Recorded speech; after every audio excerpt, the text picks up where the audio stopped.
Felicia Angelista sempat pesimis tak bisa video call dengan aktor Korea idolanya. Diketahui beberapa waktu lalu sang aktris menjaili suaminya, Chaesar Hito.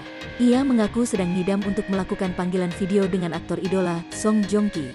Saat itu, Hito terlihat syok mendengar keinginan sang istri yang ingin bertemu seorang aktor Korea. Diketahui, ternyata ngidam Felicia Angelista diwujudkan oleh sang suami melalui perantara temannya di sana. Momen menakjubkan tersebut membuat dirinya tak mampu berkata-kata. Itu akhirnya terwujud, benar-benar kejadian. Aku super speechless, kata Felicia Angelista dikutip dari YouTube Feli Together Official, Senin, tanggal 30 Agustus tahun 2021. Melalui video tersebut, Felicia Angelista menyampaikan permohonan maaf pada Hito. Lantaran sudah menjaili sang suami dan malah akhirnya diwujudkan keinginannya itu. I'm so sorry Papoy, karena udah ngerjain Papoy, tuturnya. Dalam video yang terekam, Hito terlihat menghubungi temannya, Raymond. Tanpa Felicia Angelista memberitahu, ia sudah bisa menebak siapa aktor Korea idola sang istri.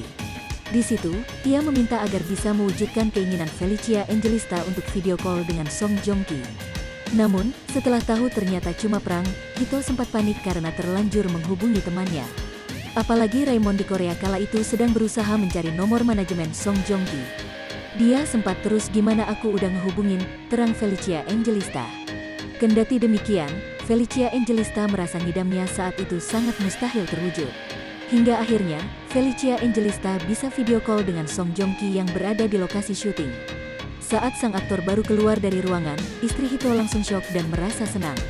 Dalam momen berharga itu, Felicia Angelista sempat mengobrol sebentar dengan idolanya.